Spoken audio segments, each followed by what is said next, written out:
மிகு அமைச்சர்கள், நீதியரசர்கள், எம்எல்ஏஸ், எம்பிஸ், உள்ளாட்சி பிரதிநிதிகள், தலைமை தாம்பரம் இன்ஸ்பெக்டர் ஜெனரல் யோகிந்தர் தாக்கர் நம்ம தாய்நாட்டின் சுதந்திர போராட்டத்தில் பங்கேற்று இன்னைக்கும் வாழ்ந்துட்டு இருக்கிற தியாகிகள், தற்போது குடும்ப ஓய்வூதியம் பெற்று வரும் சுதந்திர போராட்ட தியாகிகளின் வாரிசுதாரர்கள், டிஜிபி உள்ளிட்ட அனைத்து காவல்துறை அதிகாரிகள், முப்படைகளை சேர்ந்த அலுவலர்கள், வீரர்கள், சிறப்பு விருந்தினர்கள், இன்னைக்கு இந்த சுதந்திர தினத்தில் கோட்டையில் கொடியேற்றுறத பார்க்க வந்திருக்கிற பொதுமக்களுக்கும், இந்த சுதந்திர தினத்தை கொண்டாடிக்கிட்டு இருக்கிற என் நெஞ்சில் குடியிருக்கும் தமிழக மக்களுக்கும், மாணவ மாணவிகளுக்கும் அனைவருக்கும் என்னுடைய சுதந்திர தின நல்வாழ்த்துக்கள், என்னுடைய வணக்கத்தையும் தெரிவிச்சுக்கிறேன். தங்களுடைய உயிரை, உடமைய, வாழ்க்கைய எல்லாம் இழந்துட்டு நமக்காக சுதந்திரம் வாங்கி கொடுத்த நம்ம சுதந்திர போராட்ட தியாகிகள், அதில் பிரபலமானவர்கள் மற்றும் பேர் தெரியாதவங்க அப்படின்னு இருந்தாலும் அவங்க எல்லாருக்கும், ஏன் அவங்க ஒவ்வொருத்தருக்கும் தனிப்பட்ட முறையில் என்னுடைய வீர வணக்கங்கள்.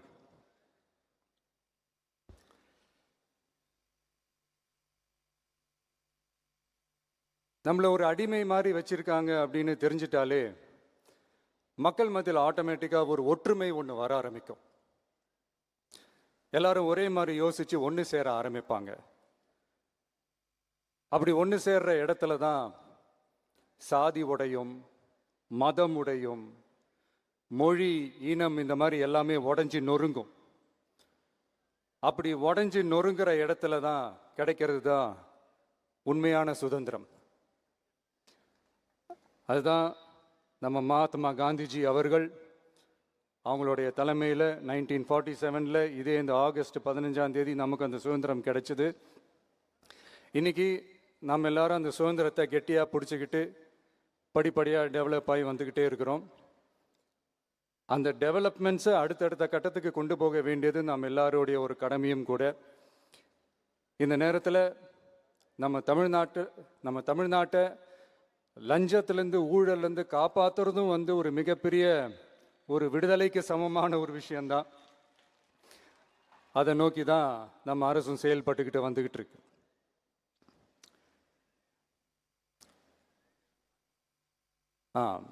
இந்த 386 ஆண்டு பழமையான இந்த கோட்டையில்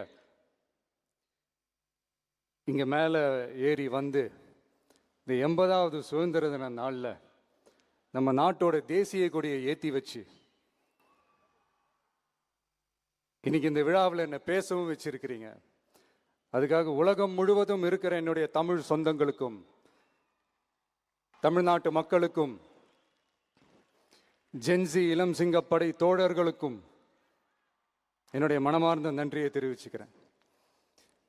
பிறப்புக்கும் எல்லா உயிருக்கும் அப்படின்ற ஒரு மிகப்பெரிய ஒரு கோட்பாட்டை அடிப்படையாக வச்சு தான் நம்ம தமிழ்நாட்டை லஞ்ச லாவண்யமற்ற, போதைப் பொருள் கலாச்சாரம் இல்லாத, பெண்கள் பாதுகாப்பு, சமூக நீதி அடிப்படையில்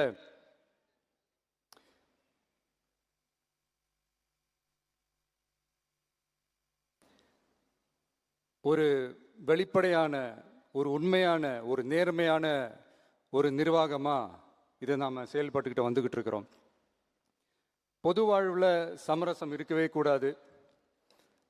மக்கள் நலன் தான் மிக மிக முக்கியமான ஒரு விஷயம். அந்த அடிப்படையில் தான் தமிழக வெற்றி கழக அரசு செயல்பட்டுக்கிட்டு வந்துக்கிட்டு இருக்கோம். அதே அடிப்படையில் தான் மக்கள் நலன் சார்ந்த திட்டங்கள்லையும் நம்ம சென்ட்ரல் கவர்மெண்ட்டோட நிர்வாக ரீதியாக ஒத்துழைப்போட இருக்கிறோம். But at the same time நம்ம தமிழ்நாடு கொள்கைகள்னு வந்துட்டா மாநில உரிமைகளுக்கு எதிரான முடிவுகள்லையும் சரி, தமிழ்நாட்டுக்கு எதிரான கொள்கை முடிவுகள்லையும் சரி, நம்ம டிவிகே அரசு எப்பவுமே எதிர்க்கும். அதில் எந்த மாற்று கருத்துமே கிடையாது. அதே மாதிரி இதுக்கு முன்னாடி நிறையா திட்டங்கள்லாம் கொண்டு வந்திருக்காங்க. அதில் எதெல்லாம் வந்து மக்களுக்கு யூஸ்ஃபுல்லாக இருக்கிற மாதிரி திட்டங்கள் இருக்கோ அதெல்லாம் கண்டினியூ பண்ணிக்கிட்டு தான் இருக்கிறோம். ஃபார் எக்ஸாம்பிள் ஜெயலலிதா மேடம் கொண்டு வந்த அம்மா உணவகம் திட்டம், அது இன்னும் மெருகேற்றி கண்டினியூ பண்ணிக்கிட்டு தான் இருக்கிறோம். அது மாதிரி காலை உணவு திட்டம், அதையும் இன்னும் விரிவுபடுத்தி 6th ஸ்டாண்டர்ட்லேருந்து 8th ஸ்டாண்டர்ட் வரைக்கும் அதையும் விரிவுபடுத்தி வர செப்டம்பர் 17ஆம் தேதி பெரியார் அவர்களுடைய பிறந்த நாள் அன்னைக்கு அதை தொடங்க இருக்கிறோம். ஸோ நம்மளுடைய அரசு, உங்களுடைய அரசு வந்து இந்த 3 மாதம் ஆகுது. இந்த 3 மாதத்தில் விவசாயிகளின் பயிர்க்கடன் ரூபாய் 5932.23 கோடி தள்ளுபடி செய்யப்பட்டுள்ளது. குறுவை சாகுபடி தொகுப்பு திட்டத்திற்கு ரூபாய் 134.83 கோடி வழங்கப்பட்டுள்ளது. ஒன்றிய அரசு நிதியுடன் ரூபாய் 12,642 கோடியில் 125 நாள் வேலைவாய்ப்பு திட்டம் மற்றும் ஜல் ஜீவன் குடிநீர் திட்டம் ரூபாய் 18,123.05 கோடியில் செயல்பாட்டிற்கு கொண்டு வரப்பட்டுள்ளது. சுகாதாரத்துறையில் சேவைக்கு நலம் AI செயலி கொண்டு வரப்பட்டுள்ளது. பேரறிஞர் அண்ணாவின் பிறந்த நாளான செப்டம்பர் 15ஆம் நாள் தாய் மாமன் தங்க மோதிர திட்டம் ரூபாய் 755.83 கோடியில் தொடங்கப்பட உள்ளது. மக்களின் போக்குவரத்திற்கு ரூபாய் 127.21 கோடியில் 300 புதிய பஸ்கள் வழங்கப்பட்டுள்ளது. தமிழ்நாட்டில் மது பழக்கத்தை குறைத்திடும் வகையில் முதற்கட்டமாக 717 டாஸ்மாக் கடைகள் மூடப்பட்டுள்ளன. வெளிப்படையான நிர்வாகத்திற்காக நவீன தொழில்நுட்பத்தை பயன்படுத்தி கணினி மயமாக்கப்பட்ட நிர்வாகம் செயல்பாட்டில் உள்ளது. முன்னெப்போதும் இல்லாத ஆளில்லா பத்திரப்பதிவு செயல்பாட்டிற்கு கொண்டு வரப்பட உள்ளது. கோயில் நிலங்கள் கணக்கெடுக்கப்பட்டு அனைவருக்கும் தெரியுமாறு ஆன்லைனில் ஏற்றப்படுகிறது. வருவாய்த்துறையில் அனைத்து சான்றிதழ்களும் 15 தினங்களுக்குள் வழங்கப்படுகிறது. லஞ்சம் வாங்குவதை புகார் செய்ய புதிய வாட்ஸ்அப் எண் அறிவிக்கப்பட்டுள்ளது. அரசின் வருமானம் தனிநபருக்கு செல்வது தடுக்கப்பட்டுள்ளது. அனைத்து துறைகளிலும் லஞ்சம் ஊழல் ஒழிக்க தொடர் நடவடிக்கை எடுக்கப்பட்டு வருகிறது. கனிம பயன்பாடு முறைப்படுத்தப்பட்டு நவீன தொழில்நுட்ப உதவியுடன் விநியோகிக்கப்படுகிறது. சட்டம் ஒழுங்கு தீவிரமாக கண்காணிக்கப்பட்டு பராமரிக்கப்பட்டு வருகிறது. ஜூன் மாதம் 29, 30ஆம் தேதியில் நடந்த மாவட்ட ஆட்சியர் மற்றும் காவல் கண்காணிப்பாளர் மாநாட்டில் சட்டம் ஒழுங்கு பிரச்சனையில் கடுமையான நடவடிக்கை எடுக்க உத்தரவு போட்டிருக்கிறோம். அரசு சொல்லியிருக்கிறோம்.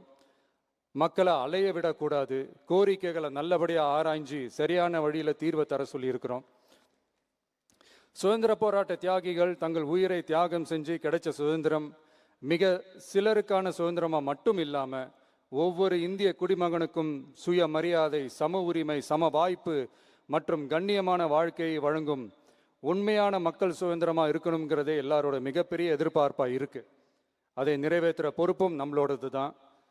தமிழ்நாட்டு மக்களோட இணைஞ்சு தமிழகத்தை இந்தியாவின் முன்மாதிரி மாநிலமாகவும் உலக அளவில் வளர்ந்த நாடுகளுக்கு இணையா தமிழ்நாட்டு பொருளாதாரத்தை 2036 ஆண்டுக்குள் $1.5 trillion உயர்த்திட நாம உறுதியேற்போம். மக்களே, எல்லாரும் ஓட்டு போட்டுட்டோம். உங்க அண்ணனை, உங்க தம்பிய, உங்க பிள்ளைய எல்லாரும் ஜெயிக்க வச்சு முதலமைச்சராக ஆக்கிட்டோம். அதனால நம்ம கடமையெல்லாம் முடிஞ்சிருச்சுன்னு சொல்லி யாரும் ஒதுங்கி போயிடாதீங்க. இனிமே தான் நீங்க நம்மளோடவே கூடவே இருக்கணும். உறுதியா நம்ம அரசோடவே கூட இருக்கணும். அப்பதான் உங்களுக்காக இருக்கிற எல்லா நல்ல திட்டங்களையும் என்னால் செயல்படுத்த முடியும். 8 கோடி பேரோட அந்த பிரதிநிதி தான் முதலமைச்சர் பதவின்னு சொல்லுவாங்க. அதனால தான் சொல்றேன், மக்கள் தான் ஆட்சியாளர்கள். இங்க நான் எல்லாருமே, அங்க இருக்கிறவங்க எல்லாருமே மக்களோட சர்வன்ட்ஸ். அப்படிதான் நான் அதை பார்க்குறேன். ஸோ வாங்க எல்லாருமா சேர்ந்து நம்ம கடமையை சேர்ந்து செய்வோம்.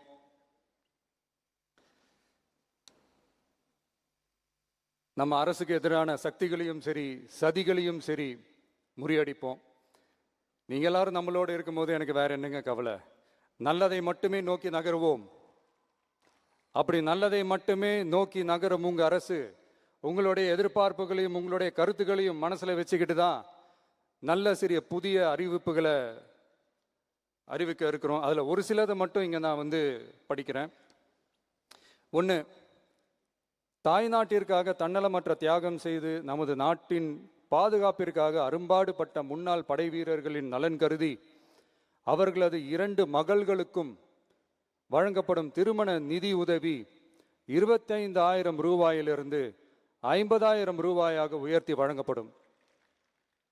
2, மாற்றுத்திறன் கொண்ட முன்னாள் படை வீரர் மற்றும் அவர்களை சார்ந்தோர்களுக்கு வழங்கப்பட்டு வந்த மாதாந்திர நிதியுதவி 5,000 ரூபாயிலிருந்து 7,000 ரூபாயாக உயர்த்தி வழங்கப்படும். 3, மாநில அரசால் விடுதலை போராட்ட வீரர்களுக்கு வழங்கப்பட்டு வரும் மாதாந்திர ஓய்வூதியம் 23,000 ரூபாயாக உயர்த்தி வழங்கப்படும். 4, மாநில அரசால் விடுதலை போராட்ட தியாகிகளின் குடும்பங்களுக்கு வழங்கப்பட்டு வரும் மாதாந்திர குடும்ப ஓய்வூதியம் 12,500 ரூபாயாக உயர்த்தி வழங்கப்படும். 5, வீரபாண்டிய கட்டபொம்மன், முத்துராமலிங்க, விஜய ரகுநாத சேதுபதி, மருது சகோதரர்கள் மற்றும் வாவு சிதம்பரனார் ஆகியோரின் வழித்தோன்றல்களுக்கு வழங்கப்பட்டு வரும் மாதாந்திர சிறப்பு ஓய்வூதியம் 11,500 ரூபாயாக உயர்த்தி வழங்கப்படும். இவற்றிற்கான அரசாணைகள் அரசால் வெளியிடப்பட்டுள்ளது.